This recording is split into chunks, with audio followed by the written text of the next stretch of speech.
Salut à tous et bienvenue pour un nouvel épisode des Superphysique Podcast. Je suis Rudy et je suis en compagnie de Fabrice. Nous sommes les fondateurs du site superphysique.org et nous sommes très heureux encore une fois aujourd'hui de vous retrouver pour un nouvel épisode consacré aux machines de musculation. Salut Fabrice. Salut Rudy. Alors qu'allons-nous voir aujourd'hui ? Alors aujourd'hui on verra les avantages des machines, les inconvénients des machines. On vous donnera nos 3 machines préférées et nos 3 pires machines. Mais avant de commencer, l'introduction. Alors Rudy, expérience de pensée.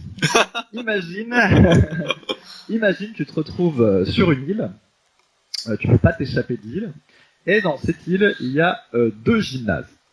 Il y a un gymnase où dedans tu as que des poids libres. Donc tu as des barres, des haltères, une barre de traction, un banc à développer couché, incliné. On te met également un rack à squat, un truc à extension lombaire, et comme je sais que tu adores cet exercice, je te mets quand même ta planche à rameur. Ça c'est dans le premier gymnase. Par contre, t'as pas de tour à poulie. Ensuite, t'as un autre gymnase, où là tu as un cadre guide, toutes les machines de muscu inimaginables, convergentes, presse à cuisse, biceps, triceps, tout, et une tour à poulie. Par contre, t'as aucun poids libre.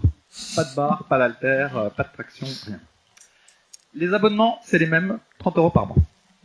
Il y a une seule contrainte, c'est qu'il se trouve que les 2 vendeurs, les 2 propriétaires des salles, ils sont fâchés l'un et l'autre entre eux.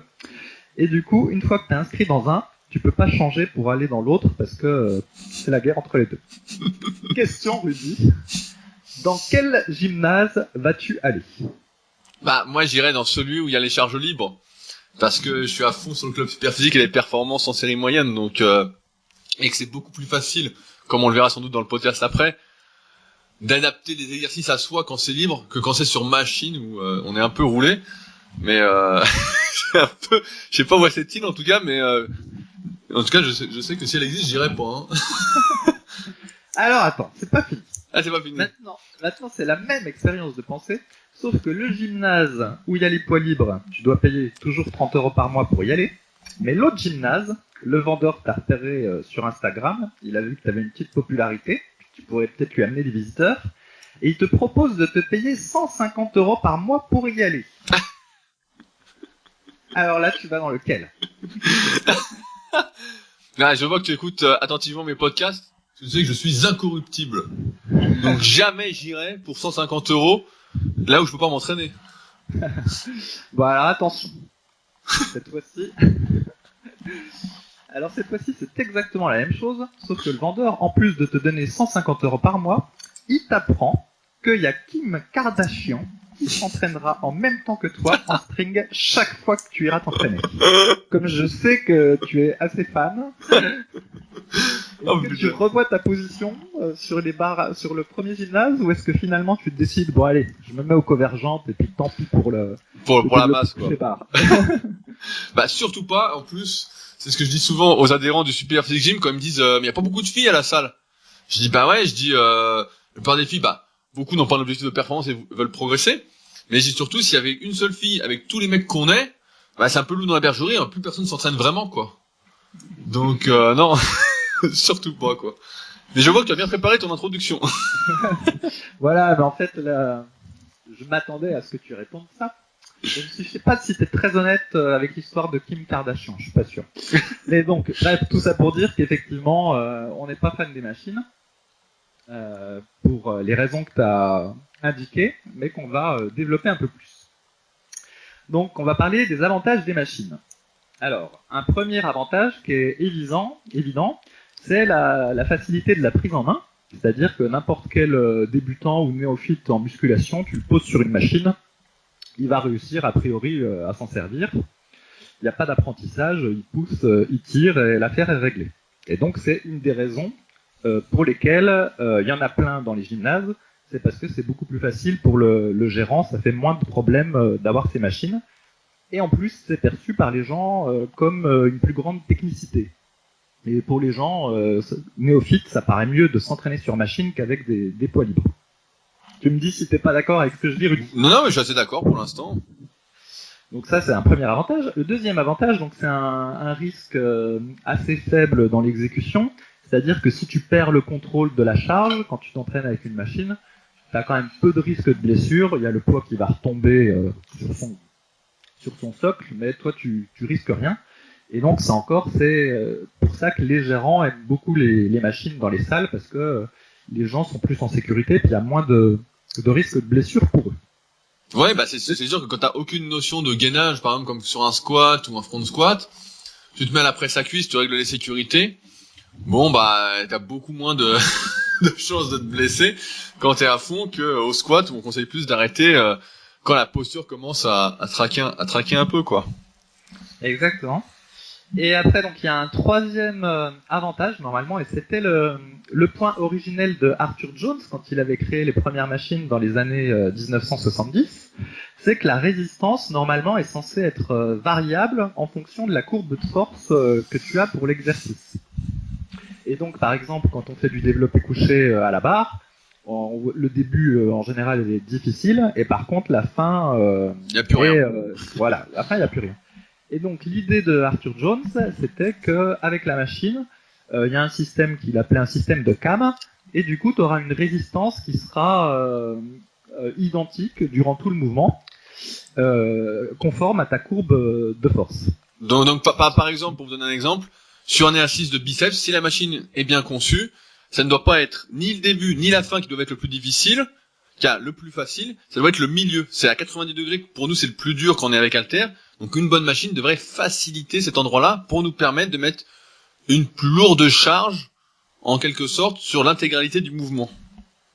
Voilà. Sauf que, alors tu me diras si tu es d'accord ou pas, mais de mon expérience, j'ai jamais vu une machine qui ait une bonne résistance, en fait, contrairement à ce qui était promis. C'est même plutôt l'inverse. Ah, c'est exactement l'inverse, et je reprends l'exemple des machines biceps. C'est le pire parce que c'est souvent le démarrage qui est le plus dur. C'est vraiment là que c'est la merde. Et quand c'est le plus dur, par exemple, c'est comme le leg extension, là où c'est le plus dur, c'est en bas. Bah forcément, c'est pas très bon pour le genou de forcer dans une position d'étirement, quoi. Exactement. Donc voilà, et moi je suis au niveau des avantages, j'en ai pas d'autres. Bah après, y a, comme tu l'as dit, moi je pense qu'il y a un avantage qui est commercial pour ceux qui ont des salles de musculation, c'est que une fois que t'as, par exemple, je sais pas dans quelle salle vous allez, dans quelle salle vous vous entraînez, mais souvent, ce qu'on voit, c'est que une salle va acheter, le propriétaire va acheter le matériel de la même marque, toutes les machines de la même marque, et ainsi, il va avoir une énorme réduction, il va payer beaucoup moins cher ses machines, alors que il ne sait pas, il ne les a pas testées, il y a très peu de chances que ça arrive, ça doit exister, mais à ma connaissance, je ne connais personne qui ait fait ça. Et donc, il va se passer qu'on va avoir des machines qui vont être improductives, ou peut-être même dangereuses, pour le pratiquant, même si en apparence, encore une fois, d'un point de vue commercial, quand on arrive dans une salle et qu'il y a plein de belles machines qui brillent, etc., on se dit, ah, super, top, etc. Alors que dans la réalité, c'est pas trop... Moi, je me souviens, allez, j'ai une anecdote. Quand je m'entraînais dans mon garage, que j'avais 14-15 ans, je voulais une machine un peu à tout faire Décathlon. Je sais pas si t'as connu ça, ça faisait poulie haute, poulie basse, ça faisait développé assis, ça faisait butterfly, ça faisait leg extension aussi. Est-ce que tu vois? Tout à fait. Donc je m'entraînais, j'avais déjà un banc, j'avais une barre qui faisait 1m20, 2 haltères, etc. Et c'était un peu mon rêve à l'époque d'avoir ça, quoi. Et à un moment, on a déménagé avec mes parents, et pour anniversaire et Noël, etc., bah toute ma famille m'a offert justement cette machine. Et finalement, je me suis rendu compte que la plupart des exercices qu'on pouvait faire avec, ne pouvaient pas se faire. Par exemple, il y avait un gros point faible pour le tirage à la poulie haute. Il y avait rien pour se caler les jambes. Donc pour faire le dos, par exemple, faire des tractions à la poulie haute, on pouvait pas. Dès qu'on mettait lourd, on s'envolait. Alors pour rowing poulie basse, c'était bien. Pour les triceps, c'était bien. Pour les biceps, fallait faire gaffe, parce que si on faisait des biceps, la machine pouvait se soulever, décoller vers l'arrière, ça faisait contrepoids. Donc tu flippais un peu. Et donc en apparence, elle était super. Hein, je me disais putain, elle est magnifique. J'idolâtrais un peu le truc parce que j'y connaissais pas grand chose. Et quand je l'ai eu et que je l'ai testé, j'ai dit merde. J'ai dit finalement ça valait pas son prix. Ouais, c'est ça. Et donc justement, ça nous amène aux inconvénients. Et déjà, un des inconvénients des machines, c'est qu'elles sont adaptées à une certaine morphologie. Mais dès que vous n'avez pas la morphologie en question, par exemple vous êtes très grand, ou au contraire vous êtes petit, ou vous êtes très large de carrure, eh bien vous vous sentez pas bien sur la machine. Bah, ce qu'il faut savoir, c'est que la plupart des fabricants de machines, et c'est quand même ça qui est triste, c'est qu'ils ne font pas de musculation. Donc c'est comme les fabricants de suppléments ou les vendeurs de suppléments qui font pas de muscu et qui consomment pas de suppléments. Là c'est un peu pareil, c'est que ils voient une machine que quelqu'un a fait, ils vont la copier bêtement, essayer de la faire un peu moins chère ou un peu plus chère s'ils collent leur logo dessus, et ils vont pas se dire voilà comment je pourrais la rendre adaptable pour n'importe qui. Et encore une fois, peut-être qu'on va en parler juste après, mais pour rendre une machine avec différents réglages pour qu'on puisse l'adapter à chacun, etc. Là, il faudrait quelqu'un de compétent à côté pour expliquer comment l'adapter à chacun. Et donc, on en arrive avec des machines en fait qui sont inadaptées pour la plupart des individus. Mais vraiment, on se retrouve des fois avec des rowing machines où on tire, on se dit mais attends, on tire pas du tout avec le dos quoi, ou ça nous ouvre le coude, ou ça va pas du tout quoi. Ouais, donc ça c'est encore un autre point, c'est que même des fois, quelle que soit la morphologie, la machine est pourrie. Et il faut bien le dire, c'est souvent le cas. Hein. Moi, j'ai fait pas mal de salles et je teste les machines entre guillemets pour justifier le prix de mon abonnement. Et mais c'est sur le lot, il y en a beaucoup qui sont pourris. Et même sur celles qui sont bien, souvent elles ne sont même pas adaptées à ma morphologie. Et au final, bien que la salle soit bourrée de machines, je finis par me réentraîner avec des barres et haltères pour la quasi-totalité de la séance. Sinon, juste un autre inconvénient. Donc là, on imagine une machine qui soit complètement idéale, donc adaptée à la morphologie et qui soit en théorie bonne. Moi, j'ai quand même l'impression que la stimulation musculaire est pas la même qu'avec des barres haltères. Alors, je sais que Michael Gundil, lui, s'entraîne beaucoup avec machines, quoi qu'on connaisse pas exactement quand même la manière dont il s'entraîne. Même s'il a beaucoup de machines chez lui, peut-être qu'il fait aussi un peu de poids libre, on sait pas trop.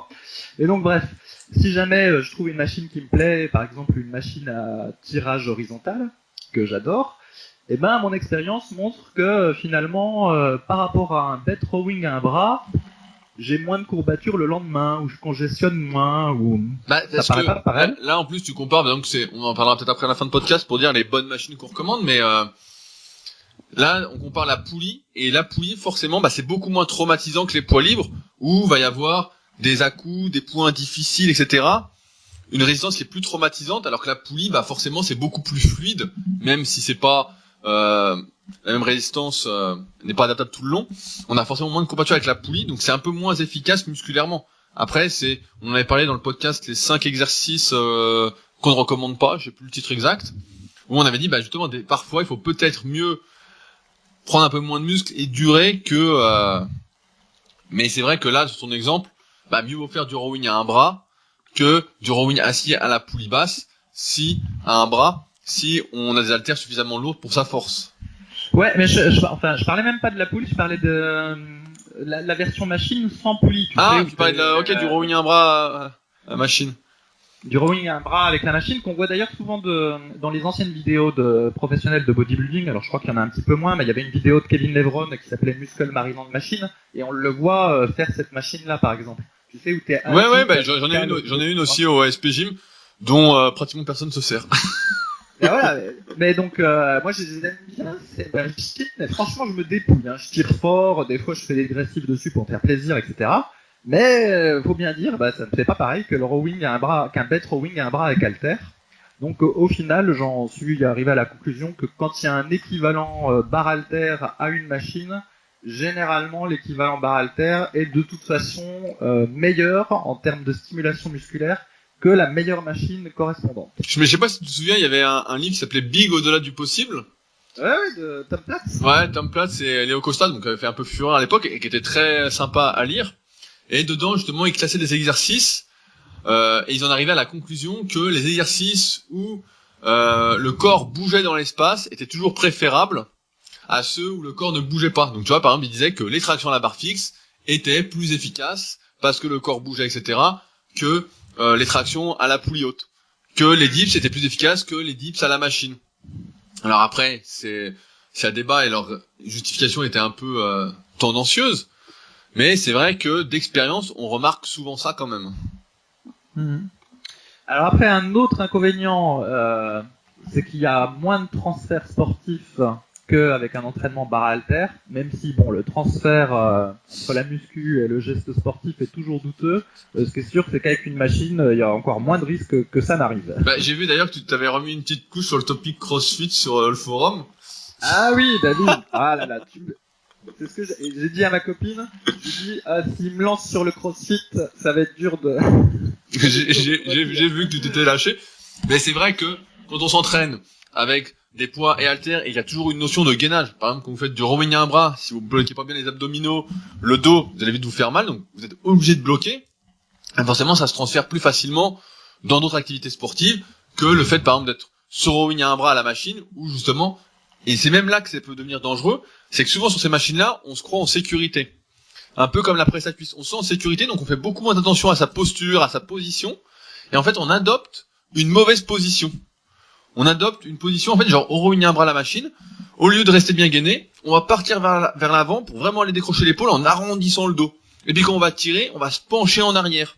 Quand on fait de la presse à cuisse, au lieu de rester bien gainé, le ventre rentré, le dos légèrement bien plaqué, avec une légère cambrure du bas du dos, on va peut-être arrondir le bas du dos en bas, décoller les fesses, etc. Parce qu'on va se croire en sécurité, alors que pas du tout.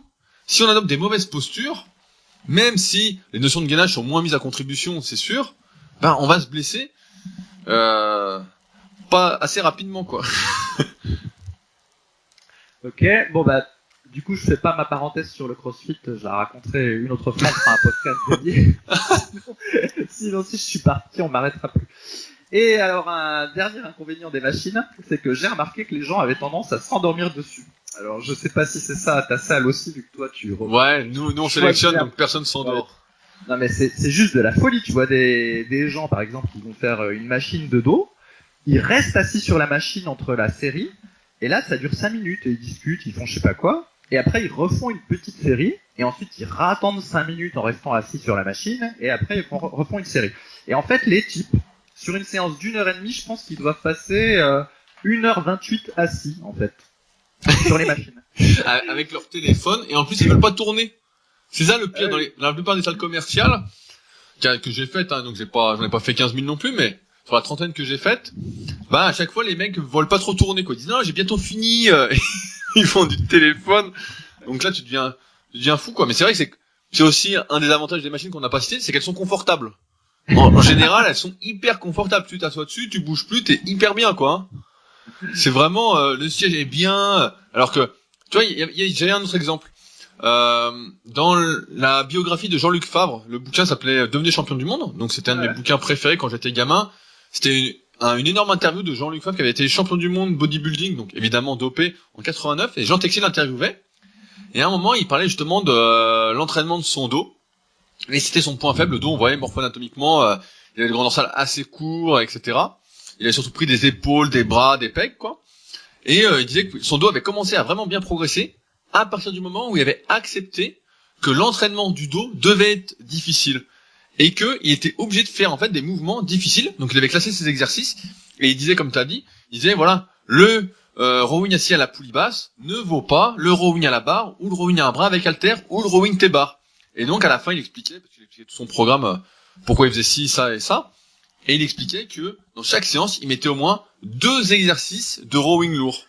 Donc, il faisait soit, par exemple, du rowing à la T-bar et du rowing à un bras avec haltère, ou du rowing bar en pronation, et puis après, du rowing avec haltère, ou même du tirage assis à la poulie basse, mais très très lourd, et que grâce à ça, justement, et qu'il fallait se méfier, justement, des machines un peu confortables, et du fait de s'écouter, surtout au début, parce que c'est vrai que quand tu débutes, t'as tendance à vouloir être dans une position un peu confortable, etc., comme t'es peu mobile, t'as jamais fait de sport peut-être, alors que faut justement aller.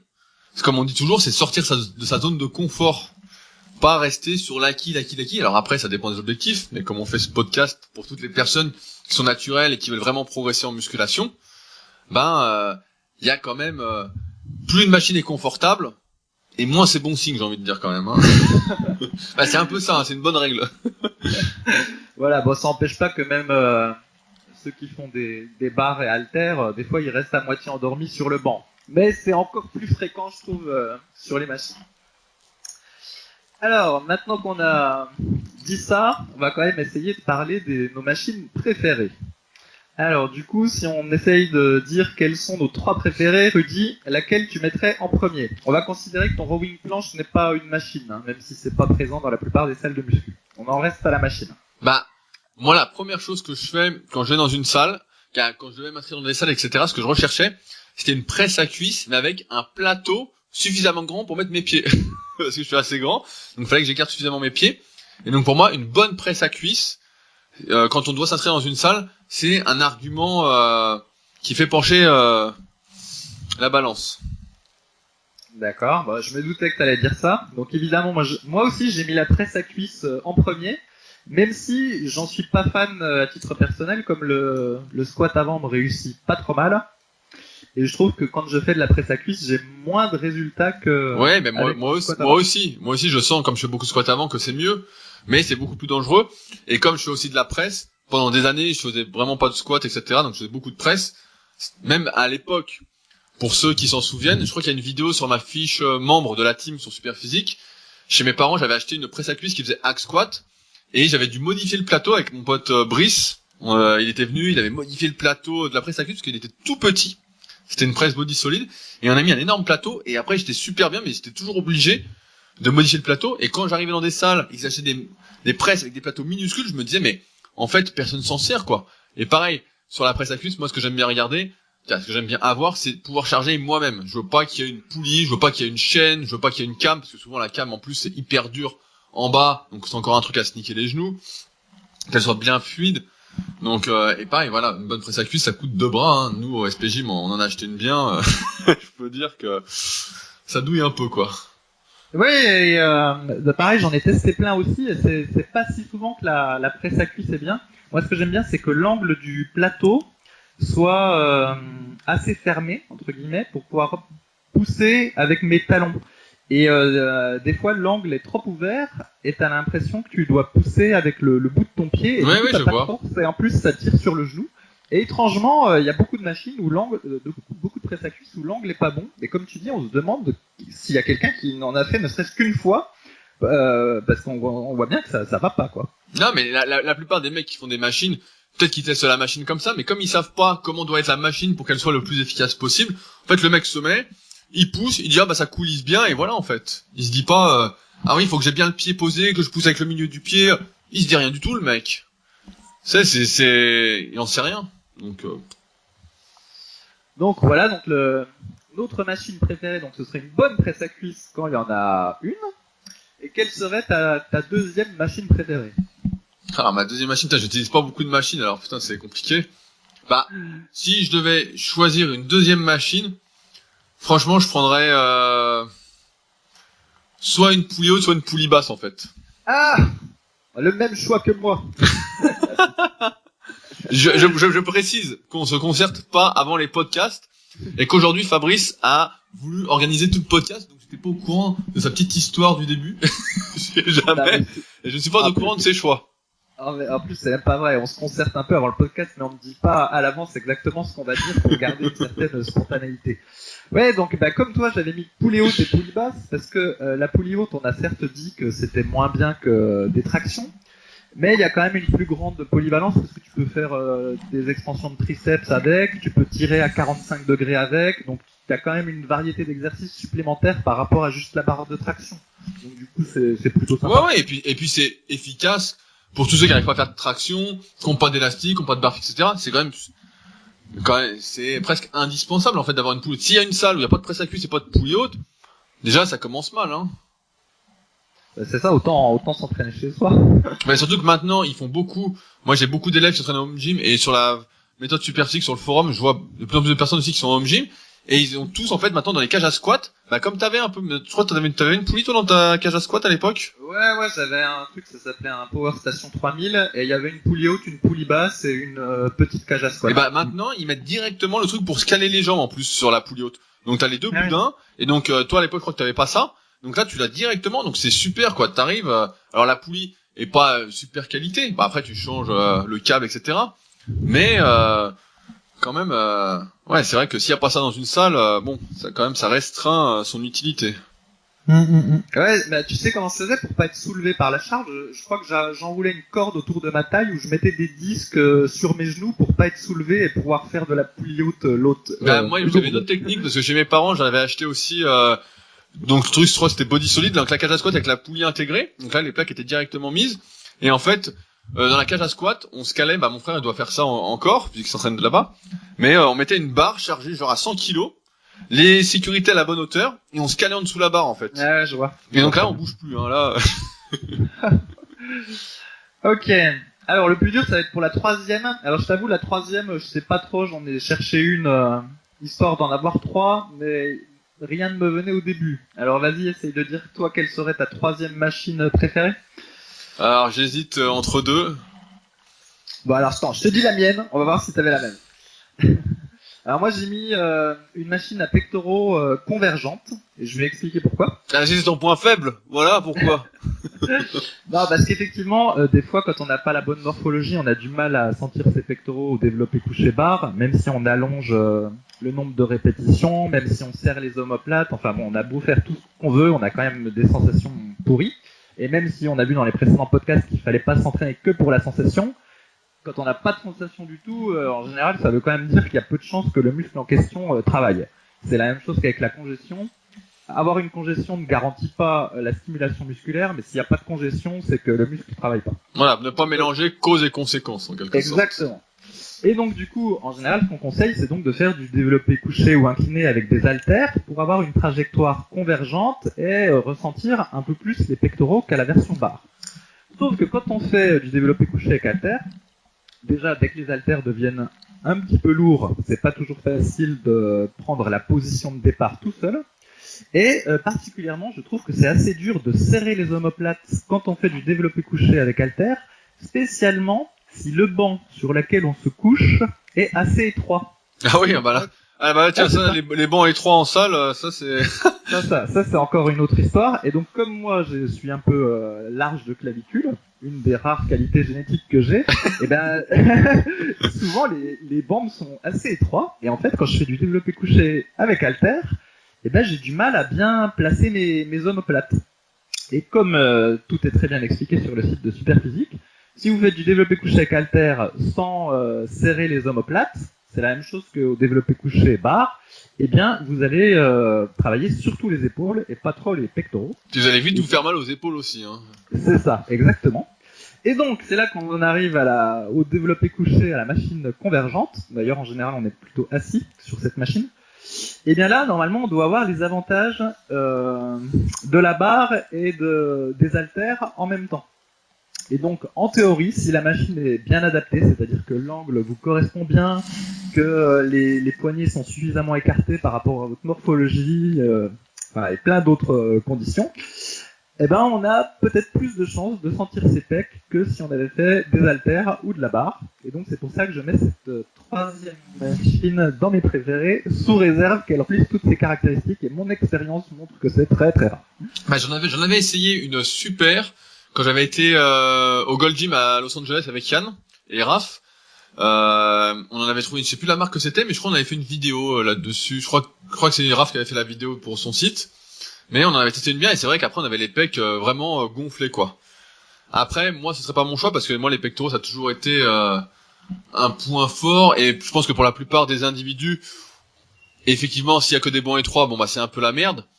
Mais j'espère qu'il n'y a pas que ça dans vos salles, sinon faut en changer très rapidement. Mais moi je conseillerais plus d'avoir soit un très bon leg curl assis pour les ischios, donc de pouvoir entraîner les ischio-jambiers de manière sécuritaire. Si vous faites notamment beaucoup de squats, de press à cuisse, etc., c'est très important de travailler ces ischios, mais vraiment de bien les travailler. Et on sait que le leg curl allongé, par exemple, quand on force, on va accentuer la cambrure, on va pas être bien. Alors que le leg curl assis, on va pouvoir, en jouant sur la relation de tension-longueur et en avançant le buste durant l'exercice, pouvoir travailler les ischios sans risque et même avec plus d'efficacité. Donc j'aurais soit le leg curl assis, ou soit qui est un banc, donc je sais pas si on peut le mettre comme machine, un banc à lombaire. Pour d'une part travailler les ischios, les fessiers, mais également tout ce qui est gainage. On peut même faire les obliques dessus, l'inclinaison latérale, parce que souvent on travaille pas les lombaires. Alors on fait peut-être du soulevé de terre, du squat, malgré nos contre-indications régulières sur le sujet, à moins que vous les fassiez légers. Mais on les travaille jamais en isométrie, on fait jamais de gainage dessus, on travaille jamais de manière dynamique. Et donc je pense que c'est quelque chose qui devrait être recherché. Donc là, normalement, la plupart des salles ont un banc à lombaire. Pour les curl c'est beaucoup plus compliqué. Dans ma première salle où je m'entraînais, il y en avait un. Mais ils avaient acheté la machine destinée au kiné. Et donc il y avait que 50 kilos. Et c'est comme ça que j'en suis arrivé pendant un moment à faire des séries de 100 répétitions. Alors je me souviens que c'était les séries de 100 qui faisaient vraiment le plus mal. Hein. J'avais testé sur tous les muscles et c'est là où ça fait vraiment le plus mal. Parce qu'on est toujours en tension. Et les séries de 100 à 50 kilos les curl je me souviens c'était vraiment... Et ils ont fini par racheter une machine que quand je suis parti. Et pendant des années, à l'Assemblée Générale, je disais, non, mais j'aimerais bien une nouvelle machine. Je la paye, si vous voulez. Je rachète des plaques. Et en fait, comme personne en faisait, ils s'en foutaient. Et c'est pour ça que l'une des premières machines que j'ai achetées au Super Physique Gym, ça a été un leg curl assis, quoi. Avec suffisamment de poids pour faire les ischios, suffisamment pour protéger ses genoux, déjà. Et, rien que pour le fait de pouvoir travailler ses ischios, parce que sinon, c'est vrai qu'on est quand même assez limité. Avec barre et haltère pour travailler ses ischios, on pourrait nous dire qu'il y a le soulevé de terre jambes tendues, mais en fonction de la morphoanatomie de chacun, ça peut faire plus les fessiers, ça fait même plus les fessiers que les ischios, dans la plupart des cas. Ouais, en fait, j'aurais dit la même chose que toi, sous deux réserves près. Du coup, les extensions lombaires, j'avais pas considéré ça comme machine, mais sinon, effectivement, je l'aurais peut-être même mis en premier, tellement je pense que c'est très intéressant de faire ce mouvement-là. Surtout quand on est assis toute la journée. Et concernant le leg curl, simplement comme les ischio-jambiers, je m'en fous, je n'en ai pas parlé. Mais sinon, celui qui s'intéresse aux ischio-jambiers, effectivement, le leg curl assis est très pertinent. Et bien quand tu auras mal au genou, Fabrice, on verra ce que tu fais. On va dire qu'avec un peu de chance, les fentes arrière suffisent pour développer les ischio-jambiers. Vu tes fessiers et tes quadriceps, j'en doute. Mais je connais un très bon chirurgien pour les genoux, si jamais. Hein. On en reparlera. Ok, alors maintenant pour les 3 pires machines. Ok, alors tu veux commencer ou c'est moi qui commence ? Allez, vas-y, je commence. Je pense qu'une des pires machines, c'est toutes les machines à biceps. Ouais, c'est ce que j'allais dire. Là, c'est le pire du pire. Hein. Là, c'est... Quel copieur celui-là. En fait, on comprend même pas pourquoi ça existe, ces machines à biceps. Et chaque fois que je vois un type, en général, en plus elles sont populaires. Et donc, chaque fois que je vois un type qui fait les biceps à la machine dans la salle, je suis navré pour lui parce qu'il perd son temps. C'est beaucoup moins efficace que simplement faire du curl au pupitre en utilisant le banc incliné comme pupitre. Ou du curl incliné, ou même du curl avec haltère tout simple. Et une machine à biceps, donc ça prend de la place, c'est compliqué, ça coûte cher, faut qu'en plus ce soit adapté à votre morphologie. Mais même si elle est adaptée à votre morphologie, en général, c'est tout à fait nul. Donc c'est vraiment la machine qui n'a aucun intérêt. Ah non, mais là, le pire en plus, c'est que ça favorise les blessures, parce que là où c'est le plus dur, c'est là où on est en position de faiblesse. La relation de tension-longueur en musculation, je sais plus si on en a déjà parlé dans les podcasts, mais dit en gros que quand un muscle est étiré ou raccourci, c'est là où il est le moins fort et où il est en position un peu de faiblesse. Et quand c'est là qu'on a le maximum de résistance, donc le bras tendu, c'est là qu'on a le plus de résistance, forcément, on est en train progressivement d'abîmer son biceps et ça va mal finir. Et ceux qui construisent des machines à biceps ne tiennent pas compte de cette relation pourtant, c'est la base, en fait, quand on fait un peu d'anatomie, un peu de physiologie. Et c'est pourquoi les machines à biceps, c'est vraiment catastrophique, quoi. C'est vraiment le truc, Mais ça me fait penser, tu vois, c'est comme, tout à l'heure on parlait des presses à cuisses, mais c'est aussi les pupitres à biceps. Plein de pupitres à biceps qui sont de base, c'est pour ça que t'as parlé d'utiliser un banc. La plupart des pupitres à biceps sont à 45 degrés, ou aux alentours, et on sait tous que il suffit de se mettre dessus pour sentir qu'il y a un truc qui va pas, quoi. On est en porte-à-faux, ça va pas. Alors qu'il suffirait d'avoir un pupitre à 80 degrés, pour que ce soit parfait, d'où l'utilisation d'un banc incliné finalement pour faire du curl au pupitre. Ouais, tiens, d'ailleurs une anecdote sur le pupitre. Donc tout le monde sait que c'est Larry Scott, l'ancien champion Mister Olympia, le premier en 1965, qui a popularisé l'usage du pupitre. C'est pas lui qui l'a inventé, j'ai oublié le nom de l'inventeur. Je crois c'était pas Gironda qui avait inventé ? Ça doit être ça, Gironda qui l'a inventé. Et donc c'est Larry Scott qui l'a popularisé parce qu'il s'entraînait dessus et qu'il avait des beaux biceps pour l'époque. Et la blague, c'est qu'on a toujours pensé que c'était un exercice, le curl pupitre pour les biceps, qui permettait de les isoler, de les travailler très proprement, tout ça quoi. Et en fait, un coup, j'avais lu un livre où ça disait que quelqu'un avait regardé Larry Scott travailler sur le curl pupitre pour les biceps. Et à ton avis, Rudy, est-ce qu'il faisait un mouvement très très propre, concentré C'était encore du super curl triché, c'est ça? Exactement. En fait, il se servait du pupitre pour poser son coude dessus. Donc j'insiste bien, son coude et pas la totalité de son arrière de bras. Il prenait des haltères très lourds et ensuite il trichait comme un porc pour faire sa série. Donc c'est un peu différent de l'image qu'on en avait. En tout cas, c'est ce qui est rapporté. Et en plus, ce qu'il faut savoir, c'est que le pupitre originel est arrondi en fait. Il est pas droit. C'est venu avec le temps. Je sais pas pourquoi ils l'ont fait droit, mais normalement à la base il était arrondi le truc. Alors ça, je savais pas. Et là, pareil, on a un truc tout droit. Enfin bon. Ok, alors après, la deuxième pire machine. Je vais commencer aussi. Bon, je vais pas dire les machines à triceps, mais grosso modo, c'est un peu la même chose que les machines à biceps. Ça n'a pas grand intérêt.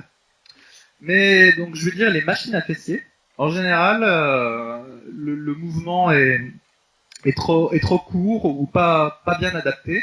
Et en général, la plupart des machines à fessiers sont beaucoup moins efficaces et même font mal au bas du lombaire. Et il faudrait plutôt faire simplement des fentes ou je pense même des extensions de la hanche à vide sont plus efficaces que la plupart des machines à fessiers. Bah, le pire, c'est celle qui est assise là, pour ce qu'on appelle l'abducteur, pour les abducteurs, où là, c'est pareil, c'est hyper dur au début du mouvement et après il y a plus rien quoi. C'est vraiment, et tu peux même pas régler ton amplitude. Enfin bon, la plupart de ces machines-là que j'ai essayé, à chaque fois c'était catastrophique. Hein. Et parfois même t'avais des crampes. Je sais pas si t'as déjà essayé ce genre de machine. Hein. Moi j'en ai fait pas mal. À un moment quand j'essayais de comprendre bien l'amnésie des fessiers, et à la fin t'avais même des crampes quoi, mais même pas dans le fessier ou autour de la hanche. Et donc là bah forcément encore une fois avec un décollage, un début de mouvement hyper difficile alors qu'il devrait être justement facilité, bah ça peut pas bien se passer quoi. Et donc du coup toi en deuxième t'aurais mis laquelle?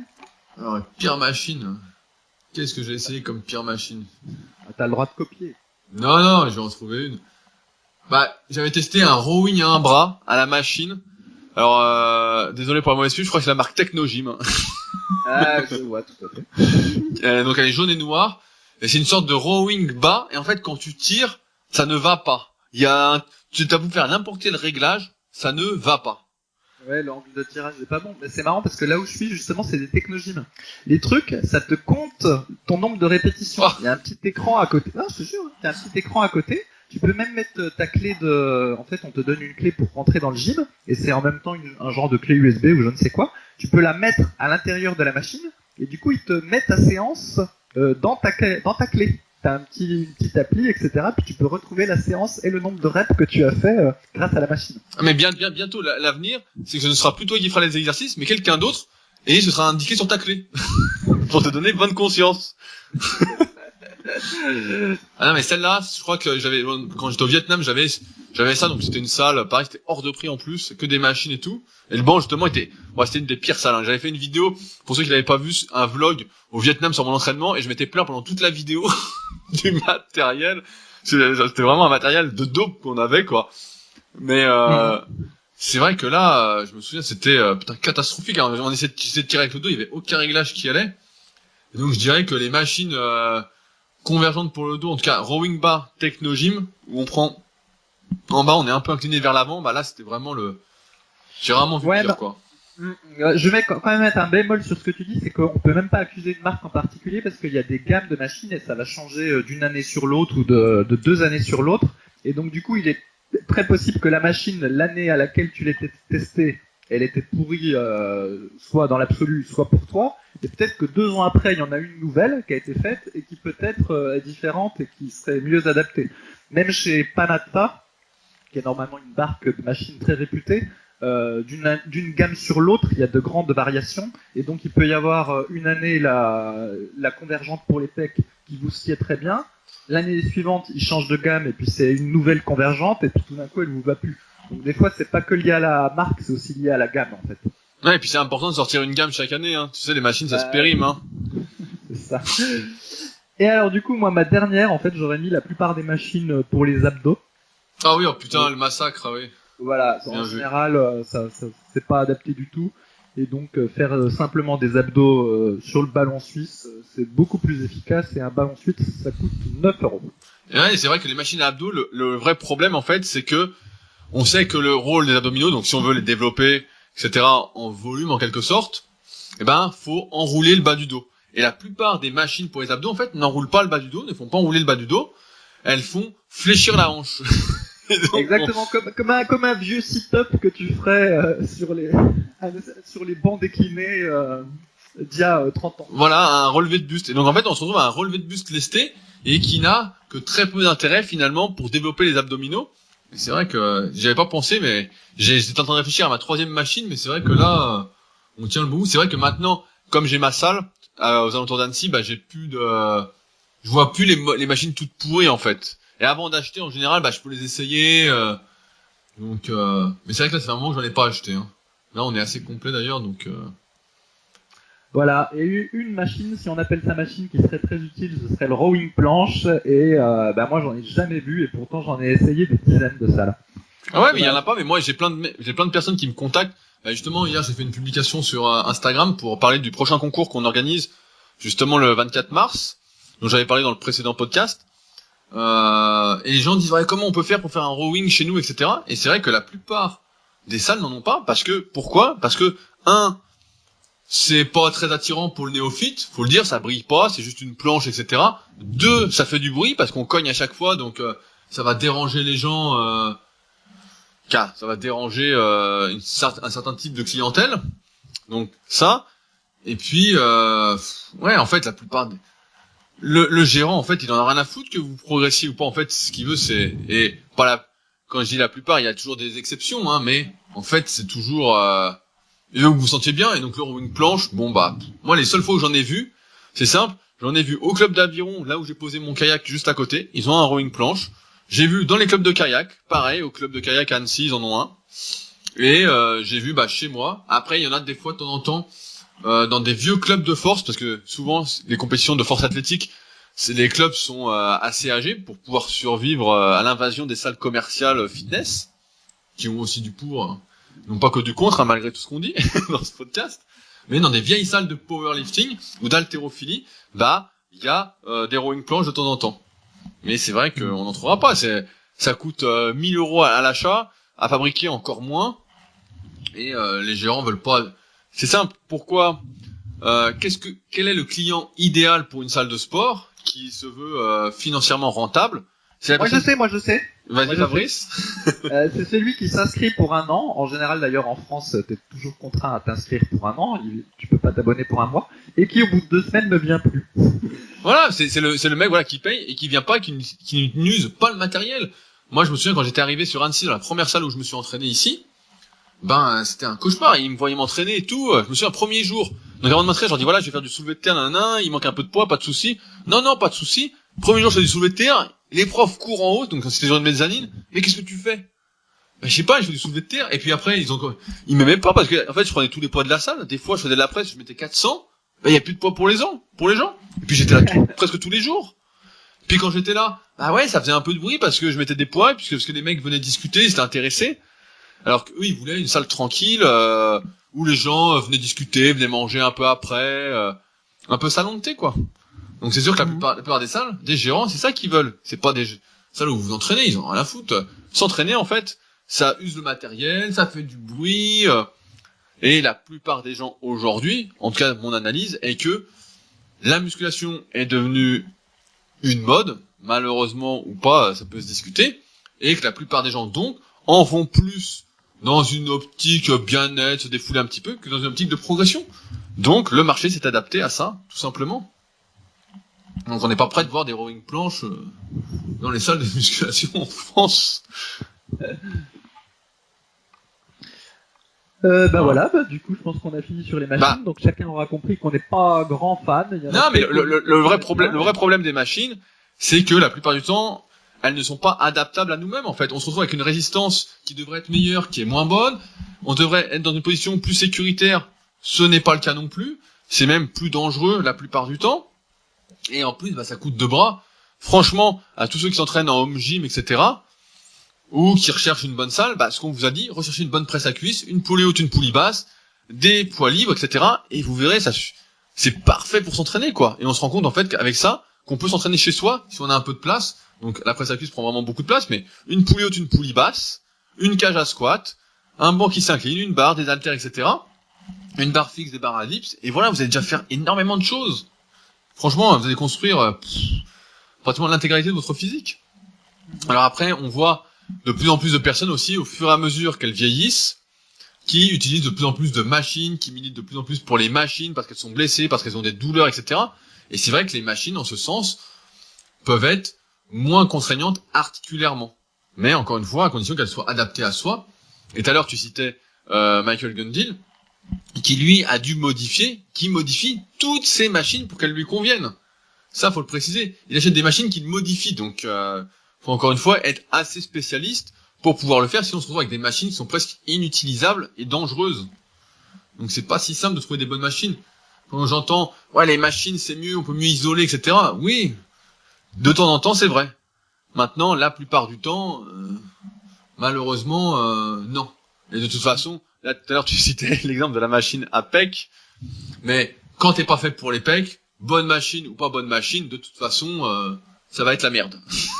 Donc voilà, de toute façon, je te dirais, garde ton argent, quoi, si c'est ta propre salle. Mais à un moment, on a failli en acheter une au Super Physique Gym, et nous, on était plus partis sur une machine à écarter, justement. Plus une sorte de butterfly bras tendu. On avait trouvé une super, et au final, on l'a pas acheté parce que ceux qui voulaient l'utiliser se sont pas réinscrits, donc on n'a pas dépensé 4000 € pour les pectoraux. Ouais, on n'a pas parlé du cadre guide, alors on peut en parler juste avant de conclure. Est-ce que toi tu t'en sers du cadre guide, Rudy ? Moi, je m'en sers pas. Alors après, j'aime pas trop pousser de manière rectiligne complètement. Donc je sens que, en fait, moi j'ai du mal quand la trajectoire est imposée, où on peut pas, il y a aucune liberté de mouvement. On en a déjà parlé dans les précédents podcasts, mais moi je suis toujours pour qu'il y ait une légère triche, si on peut dire une triche, par rapport aux normes officielles de la réalisation du mouvement. Donc on a une petite liberté de mouvement. Et sur le guidé, en fait, on n'a aucune liberté. Et la plupart du temps, la trajectoire ne convient pas aux individus. Par exemple, du squat au guidé, bah ouais, si on le fait léger, c'est pas très grave, mais à un moment, c'est là que les problèmes en fait arrivent sur toutes les machines, sur tous les exercices.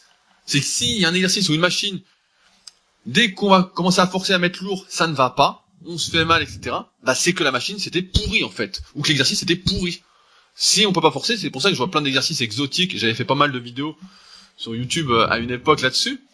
Mais un exercice où on peut pas forcer, où on peut pas mettre lourd au fur et à mesure, ou sinon ça devient dangereux, bah c'est un exercice de merde. Et pour le guider, bah malheureusement, pour beaucoup d'exercices, c'est un peu ça. Alors après, moi je trouve que c'est quand même utile. J'utilise parfois pour faire des fentes, parce que là, par contre, ça aide, ça stabilise le mouvement, donc ça peut être utile. Et il y a toujours une notion de gainage. Sur le squat, bon bah là, c'est compliqué, mais pourquoi pas. Squat avant, j'ai déjà vu aussi. Mais encore une fois, ça compense pas. Si on n'est pas fait pour un exercice, le guidé va pas aider à mieux le réaliser. Au contraire, quoi. Ouais, bah j'ai à peu près le même avis que toi sur le cadre guidé, donc moi j'utilise jamais. Je pense qu'il y a un exercice où il peut éventuellement être utilisé, c'est le développé nuque, mais comme de toute façon, on recommande pas spécialement. Voilà, je recommande pas le développé nuque, du coup, bah c'est sans objet. Par contre, j'en vois beaucoup qui font du squat dessus. J'avoue, je comprends pas, parce que moi qui suis fan de squat et qui ai vraiment essayé toutes les variations, il y en a absolument aucune qui me convienne au cadre guide. Si j'avance les pieds en avant, donc puis du coup que j'essaye de faire le squat avec le dos qui reste sur une trajectoire relativement verticale, à un moment donné, quand je commence à forcer, je me fais mal aux lombaires en fait, parce que les lombaires sont pas bien placés, ça me fait mal aux genoux aussi. Et au final, en plus, on peut pas descendre en très grande amplitude, y compris quand on est souple, donc cette version-là ne va pas. Si j'essaye de faire du squat normal, c'est-à-dire en penchant avec les fesses qui partent un peu en arrière et en penchant le dos au cadre guide, comme tu dis, la trajectoire est pas du tout naturelle. Et autre chose que j'ai remarqué, c'est que quand je fais du squat, donc soit en squat avant ou soit en squat arrière, j'en fais plus, j'ai complètement arrêté. Mais quand je fais du squat avant, il y a la barre va osciller un peu sur un axe sagittal, je crois, c'est-à-dire de gauche à droite, la barre bouge légèrement. Je pense que ça doit être peut-être que j'ai une hanche légèrement dissymétrique et du coup quand je lève le poids, bah, la barre bouge. Et quand on est dans le cadre guide, quand je suis dans le cadre guide, donc comme la trajectoire est strictement sur un axe fixe, ça doit être ma hanche qui doit s'adapter. Et du coup, chaque fois que j'en fais sérieusement, et ben le lendemain, j'ai un peu mal à la hanche. Ce qui ne m'arrive jamais quand je fais avec du squat à la barre. Non, mais moi j'avais testé aussi comme toi, et le problème, c'est que ça va pas. J'avais même testé sur de l'incliné, pour les pecs, pour du coucher, des trucs comme ça.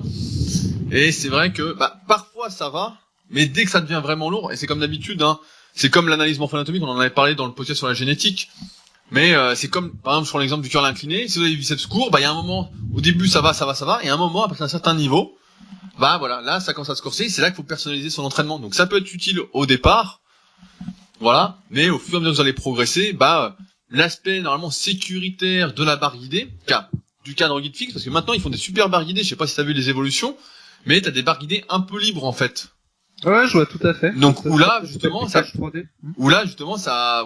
3D comme ils disent, et là justement c'est beaucoup plus intéressant. Là t'as la trajectoire que tu veux quoi. Ouais, pas tout à fait. J'en ai testé et en fait au final c'est pas vraiment mieux parce que c'est pas hyper fluide en fait tu sens que t'es sur un rail. Ouais, tu sens que t'es sur un rail en fait. Y a pas le truc où tu tournes le poignet, ça raccroche. Je sais pas trop comment expliquer, mais le mouvement est pas du tout aussi fluide.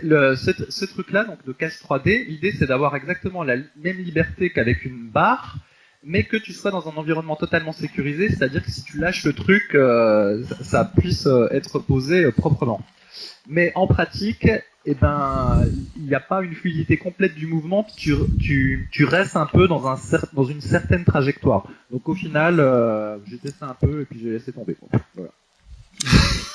Il y en a d'autres pour lesquels c'est bien, mais du coup, ce qui est dingue, c'est que tu te dis, putain, toutes ces machines-là, ça coûte super cher, c'est compliqué, il y en a qui réfléchissent là-dessus, et au final, tu fais ton développé avec une barre, et puis c'est aussi bien. Ah oui, non, mais ça, c'est du commerce, c'est comme les bagnoles, c'est comme tout, hein. Tu sais, on te vend toujours la machine la plus chère, etc. S'il y en a que ça intéresse, d'ailleurs, on a filmé sur la méthode Superphysique, la formation que je fais, le Superphysique Gym avec toutes les machines, et on vous explique le choix de chacune, justement, et les prix. Et il y a de quoi devenir chèvre quand on voit le prix. Dis combien ça coûte parce que les gens savent pas forcément. Je vais donner une idée. Si vous voulez une presse hammer strength, par exemple, sans remise, sans rien, c'est 7000 €. Ah oui. Une presse à cuisse, hein. Voilà, la hammer, donc qui est super, etc. C'est 7000 €.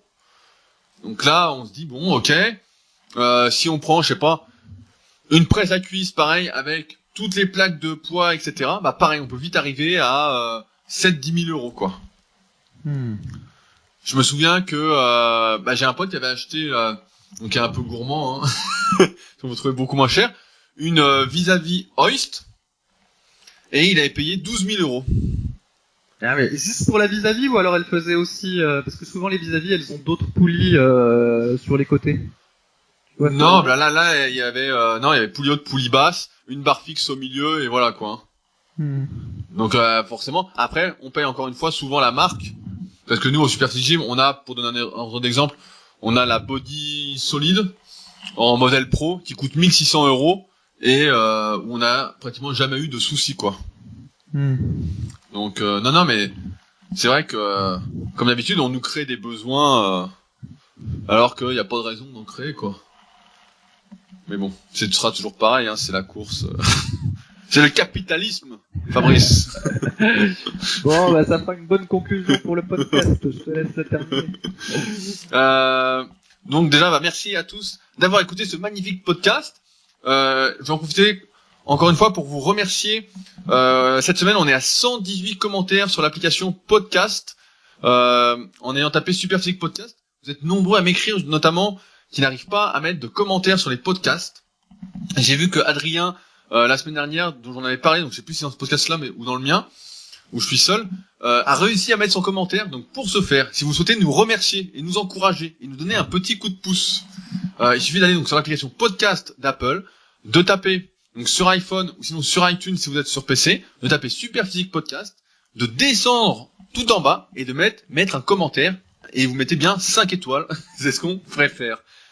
J'en profite également pour vous dire que les inscriptions sont toujours ouvertes pour le concours de rowing planche que nous organisons aux alentours d'Annecy le 24 mars, samedi 24 mars à 17h, suivi d'un repas sous forme de buffet tous ensemble à la salle. Donc si ça vous intéresse, c'est vraiment ouvert à tous, et vraiment, j'arrête pas de le dire, parce que c'est le cas. Il suffit juste de m'écrire, donc directement via mon site rudicoya.com, et je me ferai un plaisir de vous répondre et de vous donner l'adresse secrète. Et enfin, on vous laisse comme d'habitude avec plusieurs liens pour aller plus loin après ce podcast. Donc un lien pour voir les vidéos que j'ai fait, notamment sur le Super Six Gym et le choix des machines, le prix, tout, etc. Vous allez en apprendre pas mal. Un lien vers le site de Fabrice, si notamment vous n'avez pas de machine pour vous entraîner. Je vous mets également un lien pour apprendre à faire votre analyse morpho-anatomique, parce que on en a pas mal parlé, notamment que les machines ne convenaient pas à chacun, et notamment quand on n'était pas fait pour quelque chose, que même les machines convergentes pour les pecs comme Fabrice, ça servait à rien. Et enfin, un dernier lien. Non, pas de dernier lien, ça suffira pour cette fois-ci. En attendant donc, on se retrouve la semaine prochaine pour un nouveau podcast. Salut. Salut.